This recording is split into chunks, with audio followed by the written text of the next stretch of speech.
प्रदोष की कथा में लिखा है, त्रयोदशी व्रत की कथा में लिखा है, प्रदोष की व्रत की कथा में लिखा है कि सुबह ब्रह्म मुहूर्त में उठो, स्नान करो। ठीक है, केवल प्रदोष से मतलब नहीं है। एकादशी का अगर व्रत कर रहे हो तो उसमें भी वर्णन है, ब्रह्म मुहूर्त में उठो, स्नान करो। ठीक है। दूसरा, आसन लगाओ स्नान करने के बाद, काय का अभी बताया। जम के बोलो कुसा का। कुसा के आसन में वो बलता रहती है, कुसा के आसन में वो तेज पुंजता रहती है, आपको वो बल प्राप्त होगा। तो प्रदोष व्रत का नियम जो आप ले रहे हैं, प्रदोष व्रत को जो आप श्रवण कर रहे हैं उसको जरा ध्यान से सुनिएगा। सबसे पहले स्नान ब्रह्म मुहूर्त का, सुबह का, उसके बाद में फिर आसन पर बैठकर भगवान की भक्ति को धारण करना, शंकर का अनुमोदन करना, शिव भक्ति में डूबे रहना, शंकर का स्मरण करना, शंकर के नाम का स्मरण करते रहना। ये प्रदोष का मूल महाराज करने वाले को भोजन नहीं करना चाहिए, ध्यान दीजिए। फलाहार करो, उसमें भी नमक का सेवन मत करो।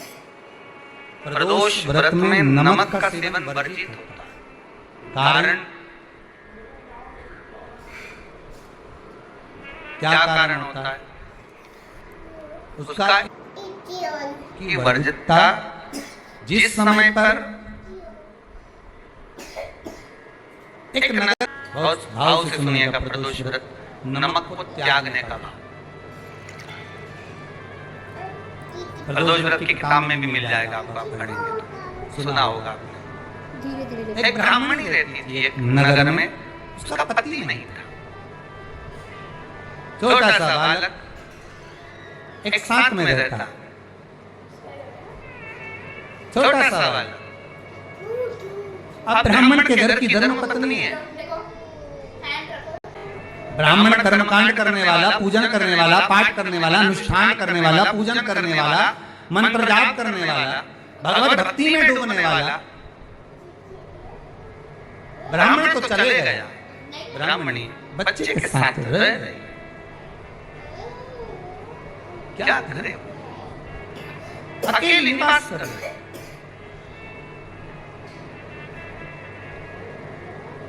अकेली रह रही, और ब्राह्मणी बच्चे के साथ भ्रमण करती रहती, घूमती।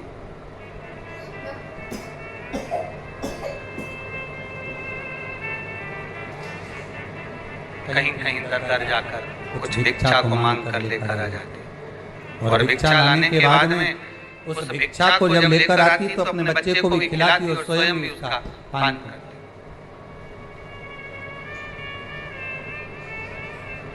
एक दिन ब्राह्मणी भ्रमण करते करते प्रदोष काल के समय पर शिव मंदिर में प्रवेश कर, प्रदोष काल के समय, और शंकर मंदिर में जब प्रवेश करा, प्रदोष काल किसको कहते हैं? सूर्य अस्त हो रहा हो, रात्रि प्रवेश कर रही हो, दोनों का जब मिलन हो रहा हो वो प्रदोष काल कहलाता। दोनों का जब मिलन,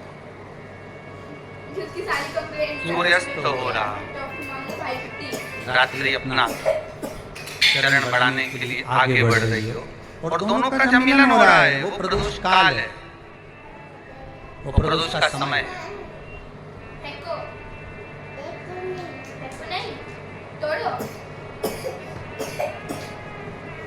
ब्राह्मणी मंदिर में प्रवेश कर, ब्राह्मणी मंदिर में प्रवेश करी, मंदिर के अंदर पहुंची।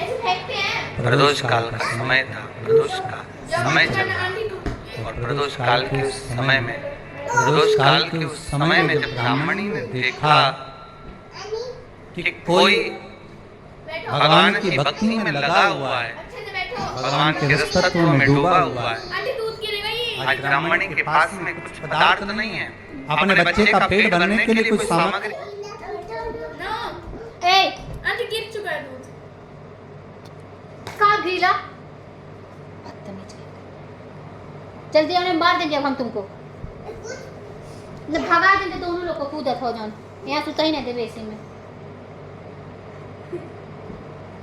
कोई ऋषि की पत्नी, कोई ब्राह्मण जन की अर्धांगिनी उस प्रदोष के समय पर शंकर का अभिषेक पूजन कर रही थी, भगवान शिव की आराधना कर रही, भगवान की भक्ति में डूबी हुई। बोल, जब भगवान शिव की आराधना में डूबी हुई है, आराधना कर रही है, ये कुछ पाने के लिए चली,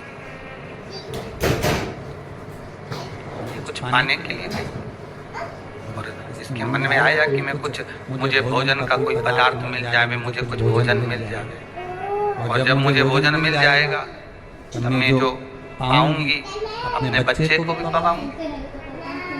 पर जिस मंदिर में वो प्रवेश करी थी, जहाँ पर नारी पूजन कर रही थी शंकर के प्रदोष काल में, वहां पर पड़ी हुई कुछ वस्तु को इस ब्राह्मणी ने मांग लिया।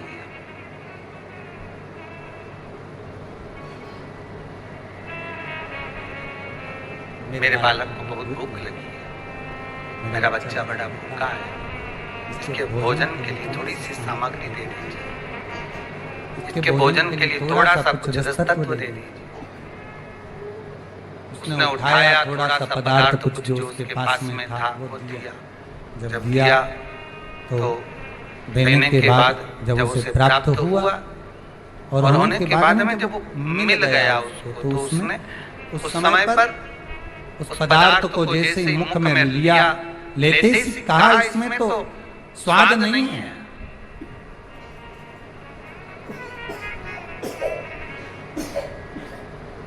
इसमें स्वाद नहीं है।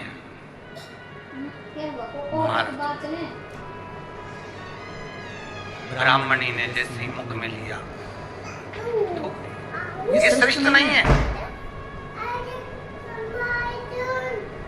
जो ऋषि की पत्नी अंदर पूजन कर रही थी प्रदोष काल, उसने कहा आपका चेहरा बता रहा है कि आप ब्राह्मण की धर्मपत्नी,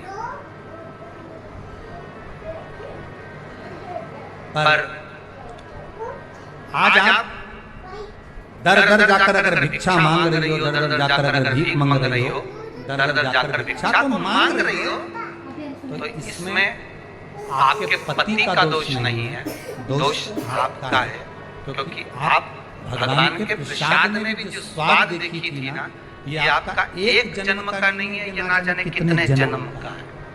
ब्राह्मणी के मस्तिष्क में बैठ गया, ब्राह्मणी के उस का ना वो बक्कल में नहीं अक्कल में बैठ गया कि ये स्वाद नहीं देखना। इसलिए प्रदोष व्रत के अंतर्गत ब्राह्मणी ने उस दिन से विचार कर लिया कि जैसे आप पूजन कर रही हो, जैसे आप अर्चना कर रही हो, जैसे आप आराधना कर रही हो, ऐसी आराधना, ऐसी पूजन, ऐसी भक्ति में भी करूंगी, ऐसी आराधना में भी करूंगी। मैं स्वाद नहीं देखूंगी। तो प्रदोष व्रत करने वाले को ध्यान रखना चाहिए कि नमक का सेवन ना करे, नमक को ना, भोजन ना करे, फलाहार करिए, हल्का आहार करिए, प्रयास करिए। और यदि आपने व्रत का ले लिया भोजन का कि हम तो एक टाइम फलाहार करेंगे, एक टाइम भोजन करेंगे, सारे कई लोग प्रदोष ले लेते हैं, तो वो बात आपकी है, आप तक रखो, ठीक है, अपने मन। ठीक है, बाबा आपकी मनोकामना पूर्ण करे, वो भी खाओ। आपको पहले भी कहा है, तुम्हारे भगवान से अगर बैर है, भगवान के मंदिर नहीं भी जाना चाहते तो भगवान की चौखट भी दिया लगा दो, पर लगाओ। शाम के समय पर प्रदोष काल में बेलपत्री के पेड़ के नीचे, चाहे शंकर के मंदिर के दरवाजे पर या शिव मंदिर में, अगर आप प्रदोष के दिन दिया लगाते हो, सोमवार के दिन दिया लगाते हो, तो ऐसा कोई व्यक्ति नहीं जिसको मेरे देवाधिदेव महादेव मेरा विश्वनाथ भंडार नहीं भरता हो, खाली नहीं छोड़ेगा, दे देगा, भंडार भर देगा। कमी तो नहीं रख सकता, ये पक्का, पर तुम करना ही नहीं चाहते। इतना साल निकाला अपन ने, और 6 महीना 3 महीना 4 महीना भगवान से निवेदन तो करो, दिल से कहो तो सही। नी भंडार वगैरह तो बात दूसरी, एक बार बोलो तो। पर जगत के लोगों के सामने जाकर मत कहना तो देव अधिदेव महादेव से। अब वो राजकुमार ने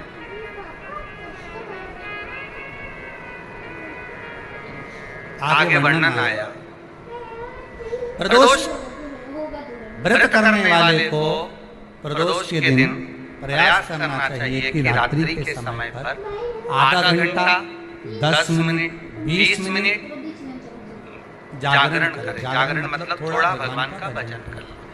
भले 4-5 माताएं इकट्ठी नहीं हो तो अपन अकेले ही कर लो, अपन अकेले कम है क्या?